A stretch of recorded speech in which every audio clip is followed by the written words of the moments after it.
The 577th edition of the Four Corners podcast starts right now.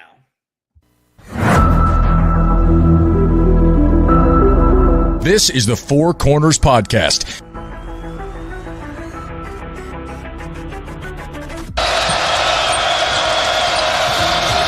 that could make a difference. Lawson at the buzzer. Got it! Maybe not. Ty Lawson wins it at the buzzer. Deep three. And Green rips down the rebound in traffic. 4-on-1. What a great job. What a terrific job in transition. I mean, you couldn't plan that any better as a coach. Gets the roll. Here we go. Page has it. Carolina down one. 84-83. Page into the front court with 4 seconds. Page to the rim. Got it! He got it! 9/10 of a second to go. Inbounds. Washington gets it to Warren. His full court shot. No good. Marcus Page baby. Does it for the Tar Heels. Carolina wins it. Don't force it if you're Goss. Comes in. Blocked by Meeks. Barry up ahead to Jackson.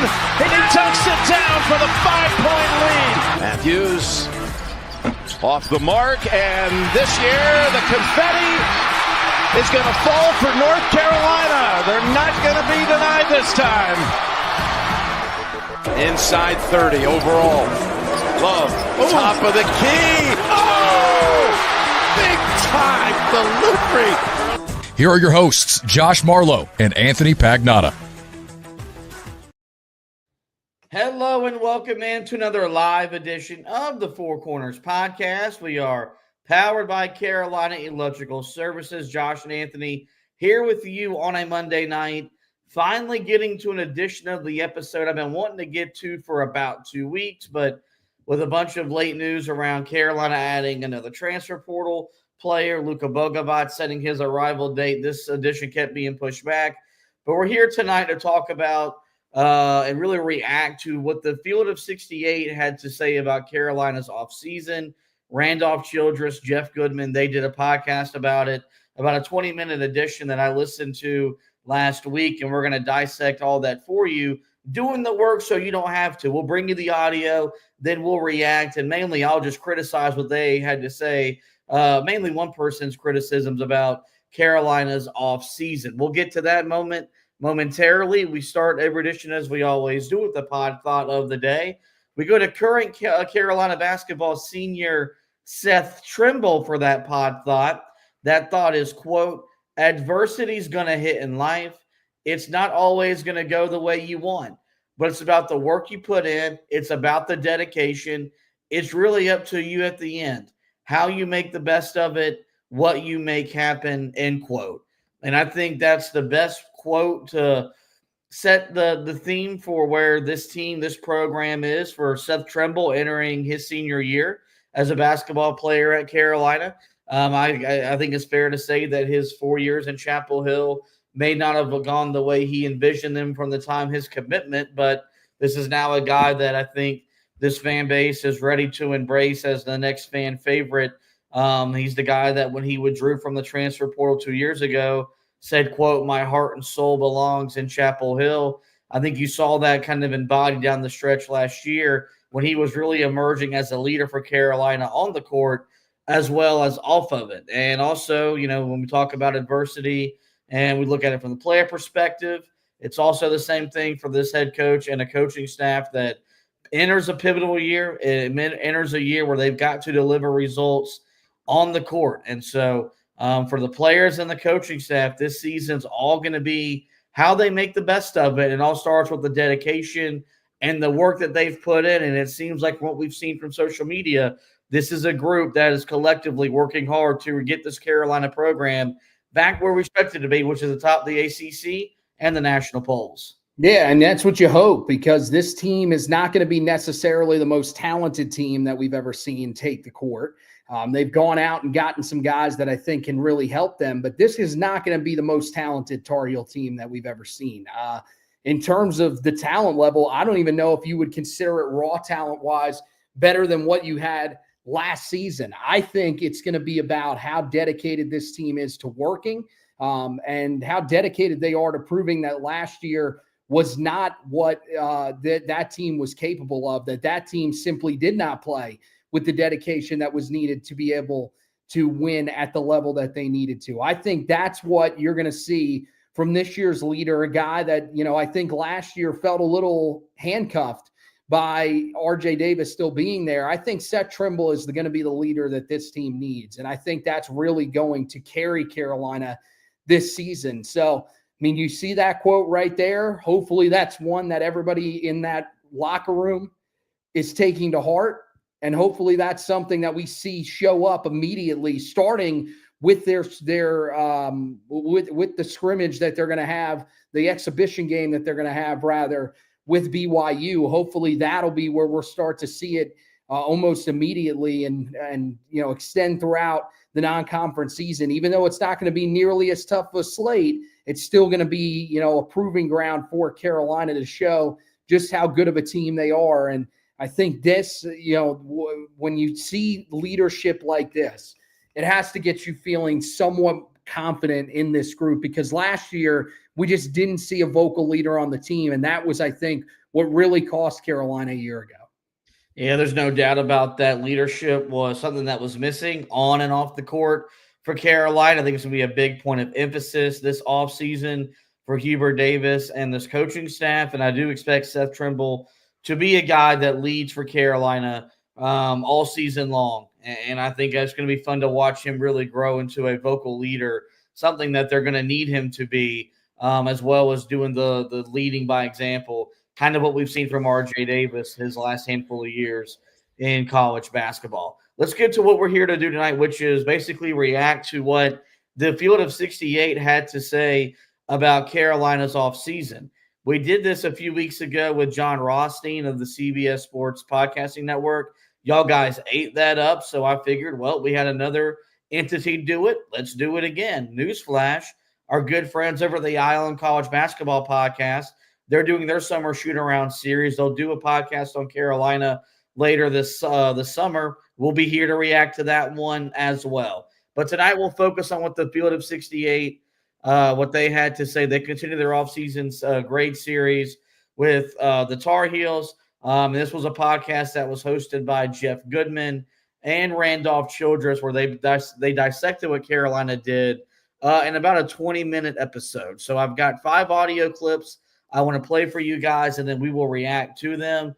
We'll start with Randolph Childress, who the first thing he said when kind of setting the scene for the offseason for Carolina was addressing not the elephant in the room, but something that I think it's known within our fan base, and I think it's known within the college basketball landscape, which is that there is not a coach in the country that enters the upcoming season with more pressure on him than Hubert Davis. It's so weird, Jeff, because when you take away the name and you take 90% of the programs and you go national runner-up, no tournament, Sweet 16. ACC title, regular ACC title. Sweet 16. And make the NCAA tournament barely 3 or 4 years. But you make it. Doesn't matter. If that resume goes to anyone else, coach of the year, ACC coach of the year in that time frame, and those 4 years, every program probably in the ACC outside of Duke and Carolina would sign up for that right now. Yeah. You're right. They would sign up right now. Louisville, you telling me Louisville wouldn't take that, even as good as they've been right now? Everyone else takes that resume in a heartbeat. So having said that, and it's so weird because we're coming into this year with Hubert, and it feels like no one in the country has more pressure on them to be successful than Hubert Davis. I think Randolph really paints the picture perfectly. It really shows you how high the standard is here. Mm-hmm. That look at all that Hubert Davis has accomplished, came within a rebound away of winning a national championship, has won an ACC regular season title, has been the ACC Coach of the Year, has been a 1 seed in the NCAA tournament, has won an NCAA tournament game in every year he has made the tournament, And yet he enters year 5 where he has to win, I would say, a bare minimum of 25-ish games, finish top 4 in the league, and probably win at least 1, if not 2 games in the tournament to secure his footing as the head coach of this program moving forward. Like, it really does just illustrate, because it's one thing when we say that, and we're a Carolina podcast. Y'all know what I expect and I demand out of the program. Randolph Childress, albeit the most overrated crossover in the history of college basketball, was an accomplished player at an accomplished program in the 90s in this conference. He's pretty good at the media thing too. So, like, when he says it, I think it really just kind of adds to what kind of we've been talking about is, yeah, dude, there's a lot to like about what Hubert has done. But when the standard is the standard, and that is pretty much Final Four, national championship or bust virtually every year, and you're not meeting that mark as often as you should be, that kind of does wash away some of the good that Hubert Davis does, and that's why he enters year 5, we would say proverbially, on the hot seat. Yeah, I mean, it's just what comes with the job. I think you know it when you take it, and Hubert would probably admit that as well, that, you know, he knew this was what was going to happen when you took this job. You knew that you had to win at an extremely high level or else you were going to be on the hot seat. And you look around the rest of the country, I mean, yeah, there's not many other coaches that you feel like coming into the year have a hotter seat than him, because he just hasn't lived up to the expectations. And unfortunately, we talked about it, a lot after that first season and what happened the next year with Carolina missing the NCAA tournament and ultimately bringing a lot of concerns from the fan base. I mean, yeah, the worst thing that ever happened to him was the way that he started. The fact that he went to the title game his first year is probably the worst thing that could have happened, because as a young coach, everybody pretty much thought that the learning curve was eliminated. He was just going to be a guy that was going to come in, be different. He'd take over the program without any bumps in the road, and that everything would just go 100% smoothly. And we learned pretty quickly that is not the case. And you look back at his 4 years now, Carolina's been on the bubble for 3 of them. That is something that is just unacceptable from Tar Heel standards. You know, this should be a team that should be comfortably making the NCAA tournament. But at the same time, Randolph is 100% right. You look at the rest of the teams in this conference. I mean, maybe Louisville would say, no, we wouldn't take that. They've got a pretty storied history, so maybe that makes a little bit of sense. Just about everybody else is taking that and running with it. There's no doubt about that would have coaches pretty much on a lifetime contract, especially at some of the teams lower in this conference. I mean, if you did that at Cal or Stanford, you'd be the greatest coach that's ever coached their program. It wouldn't even be close. So I think that's it's amazing to compare the standards of teams that you're playing against every single night in conference play. But it's just the name of the game, man. And that's the thing, is when you put Carolina's job amongst the top 5 in the sport, the expectations are going to be throughout or are going to be, out of this world.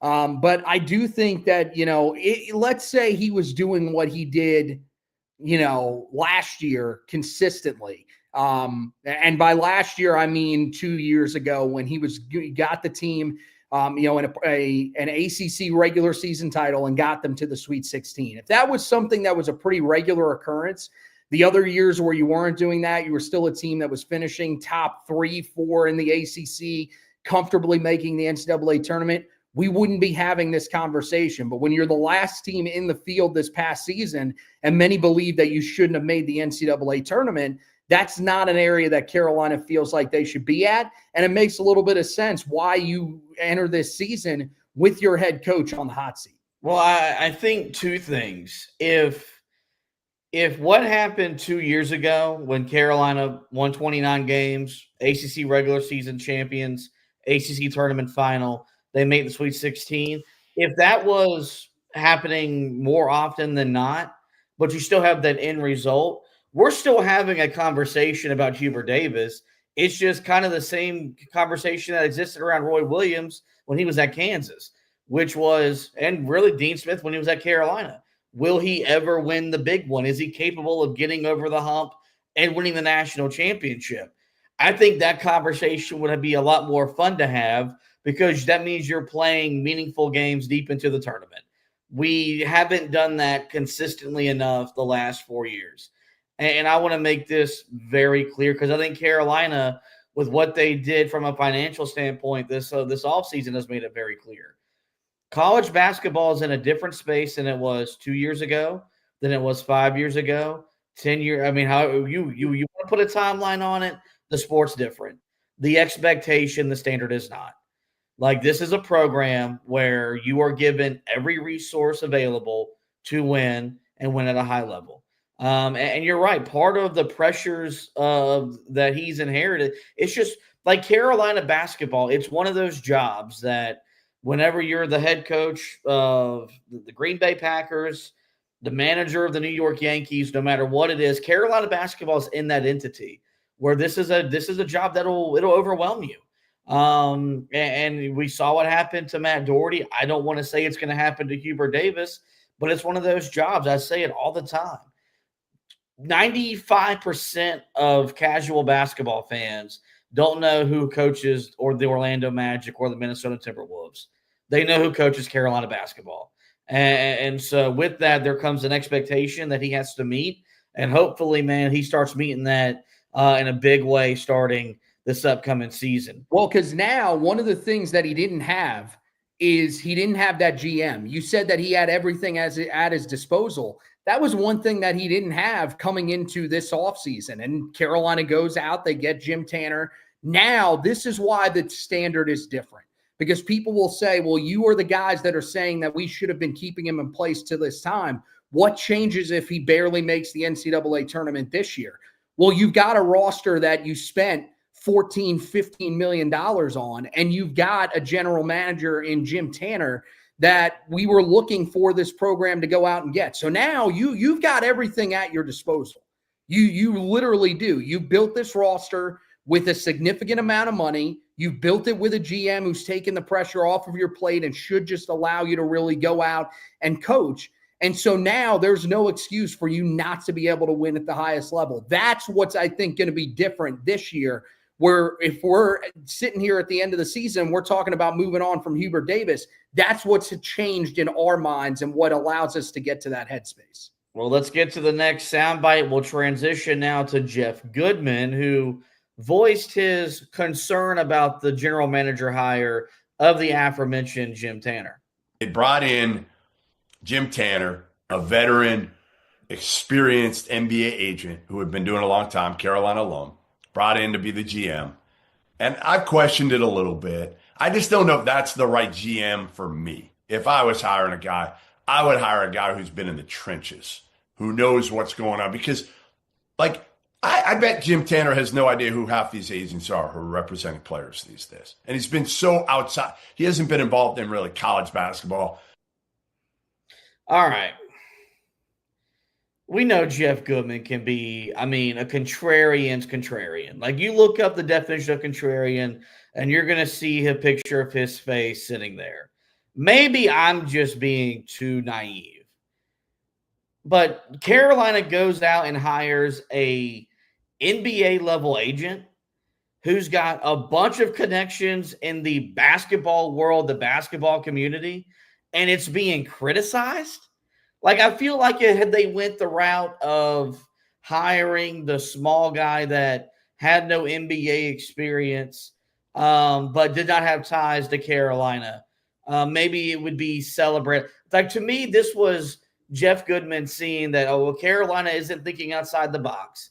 Carolina is still hiring guys within the family. This is not an inspiring hire. Where when we knew the GM position was becoming available, and we had the early guys that were being, interviewed and considered for the job, Jim Tanner, I think, was the best candidate that Carolina identified. And then they got him to come. They got him to come here. And then we see the salary. He's getting paid pretty decent money to be a GM at the college level. Like, so again, there's a financial investment, a financial commitment to him. What do you make of Jeff Goodman criticizing the Jim Tanner hire? Because I just find it hard to believe that a guy that has that many connections in the NBA world, in the basketball world, is going to fall flat on his face working at the college level. It doesn't shock me that Jeff Goodman says this, because there are a lot of national people that don't like the hires that Carolina made. And even if they went out and got someone with a little more experience, the battle in the trenches, well, first of all, who's that going to be? What, are you going to hire a GM away from another program? It's not going to happen. We haven't seen that before. So you're saying you want to go outside the box and you want to go with a hire that is similar to what we saw from Duke or something like that. That's someone that has pretty much no experience dealing with the ins and outs of contracts and everything like that. Or if they do, they're different styles of contracts. I don't really understand where he's coming from on this, that he believes that this is a guy that just doesn't know what he's doing. I mean, this is a guy that's dealt with NBA contracts for years. And I think that makes a lot of sense as to why Carolina would want to go with him. Now, you could argue that it's not the best hire, but again, give me a name that's better. That's the thing, is we always want to say, oh, this isn't a great hire. This guy deserves to be fired. Okay, well, give me a name that's better. Give me someone that's going to come in here and automatically do a better job. It's the same thing with Jim Tanner. I don't know if it was the best possible hire that Carolina could have made, because I don't know who the other possible candidates could have been. But I think it's one that's going to work out because of his background in the NBA. And I think that's something that matters. That's something that should give him a chance of success. And I'm also a guy that still likes the ties to the program. I know everybody, and their brother seems to want to cut all the ties to the program now and say we're supposed to go outside of the program, to outside of the family, to find somebody as the next head coach. Well, they should have done the same thing, I guess, with the GM hire. But okay, if you go outside with the GM hire, you have someone that hasn't been around the university before. There's a chance that they aren't really that connected to the university and find that out while they're on the job. And then you get stuck having someone that isn't necessarily a great fit for you in that role. Jim Tanner, we know he's a guy that loves Chapel Hill. He's been there and done that before, being in Chapel Hill, being a graduate of the school. And so we know that he loves being a part of the Chapel Hill community and everything like that. That's also an important part. That's part of the selling of Carolina. Once you get through the money, Carolina's got the money. They've got the money now, and they should have the money moving forward to be able to compete with the best in the country. You need someone that can also be a salesman for the university. And I think that's what separates Jim Tanner from some of these other people that are in those GM spots. So to me, it makes a lot of sense why they went out and made the hire that they made. Yeah.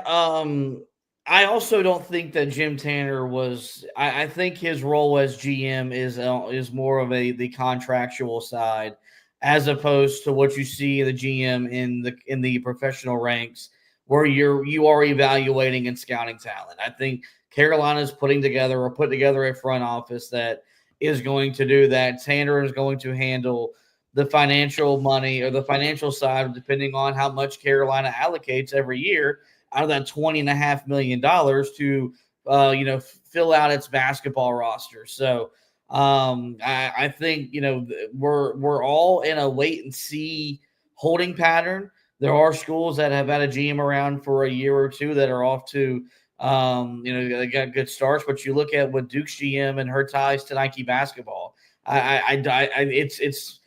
She's getting a lot more credit than she honestly deserves. And I'm not saying that because she's at Duke. It's just the reality of the situation.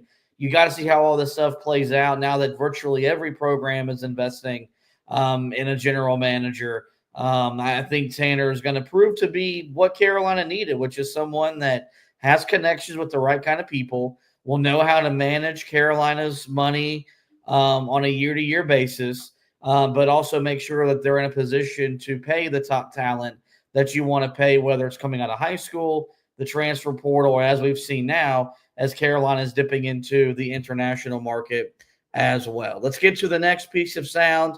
We'll go back to Randolph Childress. And you said at the beginning of the episode that maybe this roster isn't more gifted than last year's roster, but don't tell Randolph Childress that he likes this roster more than the roster Carolina fielded a year ago. I like the group because, again, they went, to me, it's almost like they went against everything they had last year. They went more with positional size. I think they're bigger. They're more athletic. say what we want. I mean, Elliot Cadeau, as much as we raved about him, when he got into conference play, you didn't guard him. You just sat in the lane and said, go ahead and shoot. So it made it more difficult for what his strength was in moving the basketball and making guys better. And you couple that with, you had R.J. Davis, you had Ian Jackson, you had Seth Trimble. It was just so many guys that had the ball in their hands that were better with the ball in their hands. And even R.J. Davis was more of a scorer than he was shooter. Yeah. I think this year they've gotten better at I think Kyan Evans is more of what they need. A guy that when the ball's out of his hands, is going to play through Wilson. You're going to play through Vassar. You're going to play through, and let's not forget, Jaron Stevenson's coming in there. He's going to add some depth, quality depth for these guys. I love what they've done. I think they got a huge opportunity to quiet everyone early. It's going to be really fascinating when the first time we see this team take the floor, whether that's against BYU, their second exhibition at home, no matter when it is, and just see how much bigger they were a year ago. That is something that if I probably would have removed my Carolina blue sunglasses and really just looked at the roster, and I credit, I talk about my basketball IQ all the time. I think it's the highest in the podcasting world. I should have been able to identify this roster had issues. And that their lack of size was going to become an issue. And it overwhelmed them from the first loss of the season to Kansas all the way to the final loss of the season against Ole Miss. I don't know if it's from a talent perspective. I don't know if it's more gifted. I don't. It's hard for me to say that it is when you don't have a 2,000-point scorer on your roster. But, last year, the big buzzword in college basketball was roster construction. I am confident in saying this is a better roster top to bottom than what Carolina had a year ago. If this was the type of roster they had a year ago, I think Carolina lives up more to the preseason top 10 ranking than what they ultimately did. And so it's going to look different. I think Carolina is going to play a little bit different than what we've seen so far under Hubert Davis. But it's encouraging that it's not just guys like you and I that have seen what this program did this offseason and they're giving it the stamp of approval. You're seeing other guys in the college basketball community, most notably Randolph Childress, take notice and thinks Carolina is going to be a team and a force to reckon with all season long. Yeah, look, here's the thing. I don't think that this team is more talented than last year's team overall. If you take the talent that was on that team, the raw talent, it's probably better than what you saw from Carolina. The biggest issue was I don't think that team was all bought in. I don't think it was a team that was very cohesive with each other. And that's what we're hoping this year's team is going to be. There were some issues for sure. Some especially, when it came to the size of that team, that was something that should have been addressed in the offseason and simply wasn't. They went out. They thought they were going to play small. They thought it was going to transition. Or translate onto the court. And it just never really did. And the guys that they did pick up that they thought were going to be huge helps for them, they were good in certain areas, but they were limited. And I think this year you've got guys that I think fit exactly what you need. They might not be guys that are going to be first-round picks in the NBA draft, but I think they fit more of what you're looking for. And that's what I think is going to be so different about this year's team. I also think this year's group is going to be a hell of a lot more humble than last year's group. Last year's group knew they had a lot of talented guys on on that team. They knew that a lot of those guys that, like Ian Jackson, Elliot Cadeau to a certain extent, sort of carried around the mindset that they were pretty talented players. This year's group, I think you've got a group of underdogs. You've got some guys that aren't necessarily looked at as some of the best players in the portal, guys that are being knocked for being selected by Carolina out of the portal to be a part of their roster. Kyan Evans, we've heard plenty of people criticize the way that he played for most of the year prior to the hot streak at the end of the season. Many people believe he's not a solution for Carolina at all at the point guard spot. We've had multiple Carolina fans that have told us that they should start Seth Trimble over him in the starting lineup. Somebody said that on the last video that we did when it came to the basketball side of things. So I think that just shows you that this is going to be a group that is going to realize that people are not talking about them as highly as they probably should. And I think that's going to be a little bit of extra motivation for this team. So that's the thing. I don't think it's a more talented roster, but I do think it is a much better built roster, both with size, both with shooting. And I also think that another factor that people have to look at and don't take this lightly is that this is a much deeper team than a year ago, which I think could go a long way for Carolina. I really hope the depth is legitimate, because this is year 5 of the Four Corners podcast that we're coming into. This is year 5 of Hubert Davis. And the previous 4 years, I've looked at the roster and said there's depth. And usually by, mid-December, I'm screaming play 6 dudes because the other guys aren't good enough. I don't think that's going to be the case this year. I think the thing that I think we'll learn to appreciate about this year's group, it's going to be like the team I think 2 years ago. And I'm not saying they're going to be as good as they are. God, I'd love for them to be. My sleep habits would love for them to be. They are going to be a team that I think will show up every single night and compete. And they're going to play hard. And I thought that was going to be the case last year. I mean, we came away from the Kansas loss saying, still don't know how good we're going to be, but no matter what, that team's going to show up, it's going to play its butt off. That wasn't the case. I think this is going to be a group that's going to put on the hard hat, pick up their lunchbox, get in a stance and guard, go get the defensive rebounds, dive on the floor for the loose balls, get those floor burns. They're going to run the floor hard. They're going to do all the little things that we as Carolina fans appreciate. And even if they maybe don't win as much as we want them to win, that alone will allow us to be a little bit more gracious with them throughout the ups and downs of the season, which are gonna happen as they do during the course of a college basketball season, which has now become a mini marathon. 2 more quotes to go before we get out of this edition of the podcast. A big night of podcast for us, because after we get done with this one, we're gonna take a quick break, get some water, be back doing a live football edition. So make sure you stick with us pretty much until 10 o'clock night. We'll be on here talking Carolina football, Carolina basketball. Let's transition now to Jeff Goodman. You mentioned Kyan Evans, and Jeff Goodman said something that it's hard to disagree with, that the point guard play will be the X factor for Carolina this upcoming season. Is point guard play, and you know what I think of point guard play, and I know what you think of point guard play.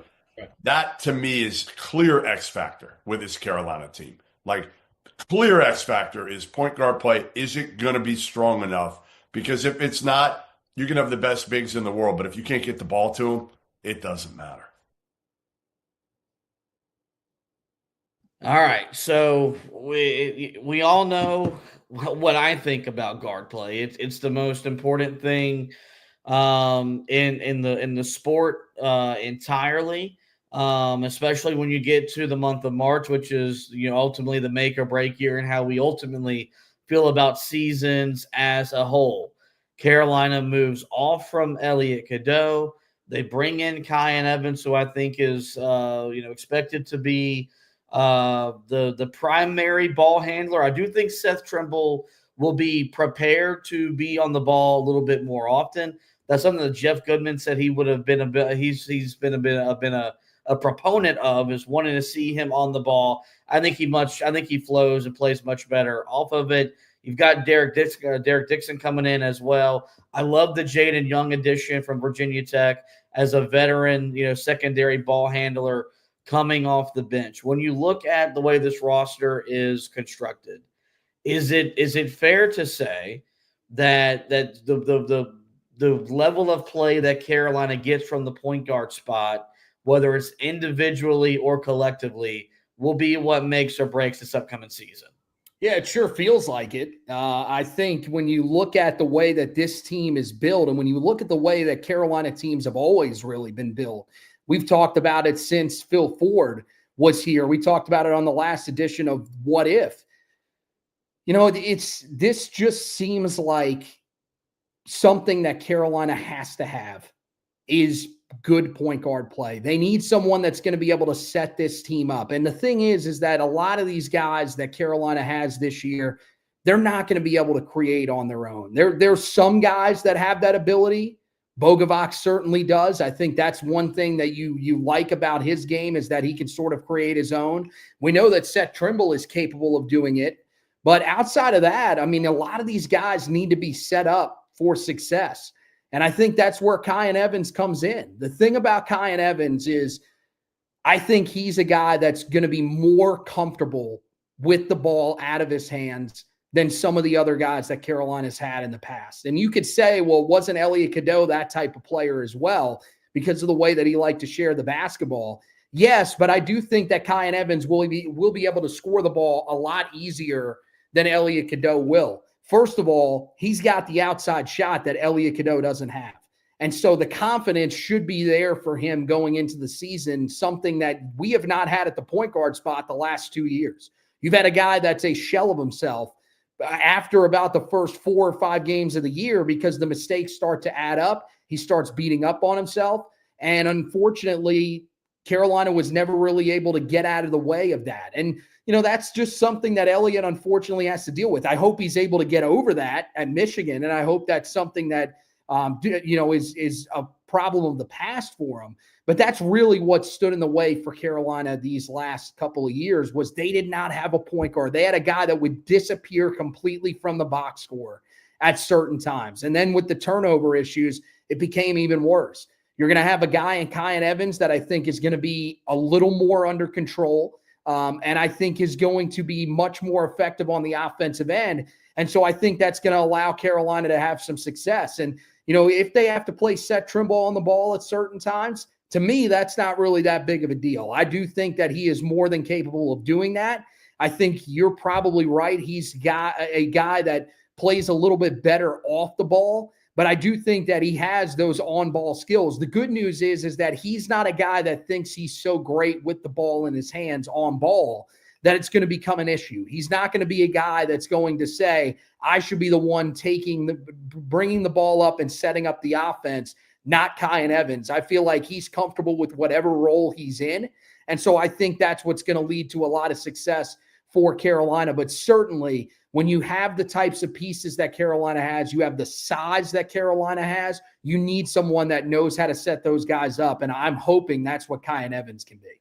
Well, everyone knows how I feel about Kyan Evans. I've gone on the record saying he's going to be an all-ACC player. I would not rule out him being an All-American. You just offered some high praise for him as well. So did Randolph Childress. So when talking about what he expects from Kyan Evans as he transfers in from Colorado State to UNC. I'm higher on Kyan Evans than I think a lot of people are. I like his game, and I think it's because he shoots the ball so well, you just tend to overshadow the rest of his game. And then he played in a system where they were moving the basketball. He didn't have to play like your traditional point guard. Well, let's face it, when you play with Hubert, he wants tempo and pace. So you're not dominating the ball anyway. He's not playing a traditional come down ball screen action. He had to be with those guys, but they just spread and tried to outrun you. They're going to play more inside. Kyan Evans fits this group because of their length, their size, the way they are. They want to play interior. They have some guys on the wing. When Seth wants to throw it ahead, get downhill, you spread out to him, he shoots it. But I think his ability to shoot the ball as well as he does overshadows the rest of this game. I'm not saying he's an elite point guard, but I think he's really darn good, and I think people don't give him enough credit for that. And his ability to shoot the basketball means it's going to open up for everything else. He'll be more effective at Carolina than I think Elliot Cadeau was. So we'll because talk of the about talent that's around him as well. It's not an indictment on Elliot Cadeau because I think he'll go, in Michigan and he'll, talent around him, he'll do really well. But for this team, Kyan Evans fits this team better than had Elliot Cadeau come back and been a point guard. My bad, Dolph. I got too excited there. I was ready to talk about this in two ways. One, it really bothers me, the conversation around Kyan Evans, because you look at when he got moved into the starting lineup, when he moved into the on-ball position for Colorado State, I don't think he's getting enough of the credit for what that team did. And you're shooting 37, 38% in the 13, 14 biggest games of the season. I think that's a lot more impressive than what it's being credited for. And it's why I think he's going to be a really good player for Carolina, mainly because he just plays hard, man. And I think that's something that with this coach and this coaching staff, whenever you play with a certain energy, it's hard for you not to be effective. And I think he's not going to be a guy, if he commits a turnover, is going to, pout and whine and complain. if he commits a bad foul, is going to do the same thing. And he's a lot more mentally tough, and it's just a tougher basketball player. And that's going to show up, in Chapel Hill. I think the second part of that answer was the thing I want to talk about the most, is because, for all the things we lamented about Elliot Cadeau, and there was a lot there to lament, I think the biggest reason why I wanted him to leave was just because it got too toxic with him and his fan base. His mom was way too active on Twitter for a guy who was struggling, because I do think that if he was on the roster this upcoming year, you'd see a better version of Elliot Cadeau, because he has what he didn't have last year around him, legitimate size. Like that was the thing that really hindered him, was the fact that not only was he small, but everybody on the roster was small, and he just was able to get picked on. Not the case this year. Carolina's got size at virtually every position now, 1 through 5, and it's at least 8 or 9 deep on the roster. And so I think that's going to be, the real big thing we'll monitor this upcoming season is, how does Kyan Evans transition going from the Mountain West to the ACC, and what kind of point guard play is Carolina getting this year? And no matter what, we will monitor what Elliot Cadeau is doing in Ann Arbor.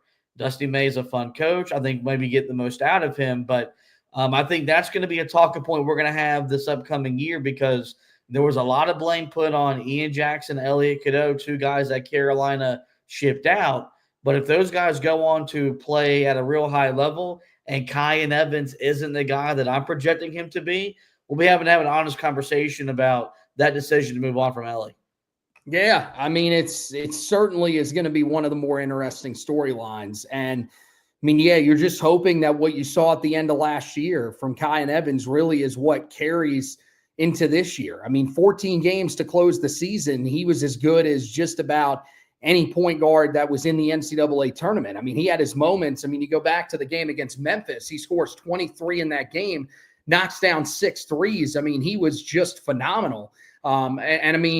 That's what you're hoping that you're going to be getting from him now that he is here at Carolina. If he can give you 13.4 a game, 2.9 assists per game, you feel pretty confident with where you're at. Especially when you got a guy that shot 51% from the field, and over 51%, and right at, 51% from beyond the 3-point line. If that is what you're getting, you're talking about a guy that's going to be, I would dare to say All-American at that rate. Now, do I think that's what you're necessarily going to get?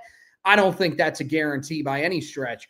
But I do think that there is more to his game than he is being given credit for. And the thing is, Randolph Childress said that, the shooting sort of overshadows everything for him. Well, that's the biggest thing that Carolina really needs. From a team perspective, it's probably the second biggest need outside of size that they had this offseason.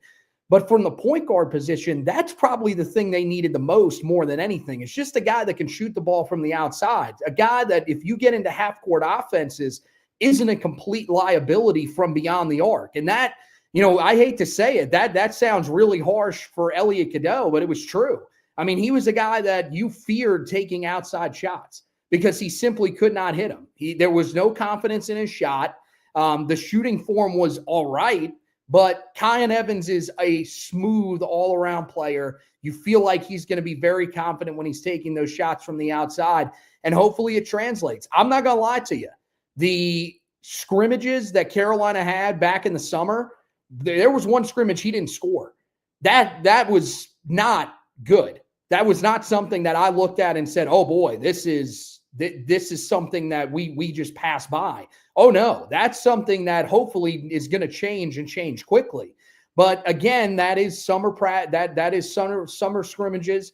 Those are things that you're hoping are going to get corrected by the time that he gets on the floor and starts practicing with this team. And of course, once we get to game days, I think for him, it's all about confidence. Does he come in a confident player, or is he a guy that needs a little bit of time to build up that confidence? Either way, I do think that you're getting somebody that's going to affect the game at a much higher rate on the offensive end of the floor, and I think that's going to be huge for Carolina. I'm really excited to see him in Carolina blue, man. There's going to be a lot of hype around Visar because that's the big man that they wanted to go get in the portal. Luka is the international guy that is maybe going to be the make or break guy because he's the wing scorer that they did not have a year ago. I'll have my eyes on that backcourt. I'll have my eyes on Kyan Evans.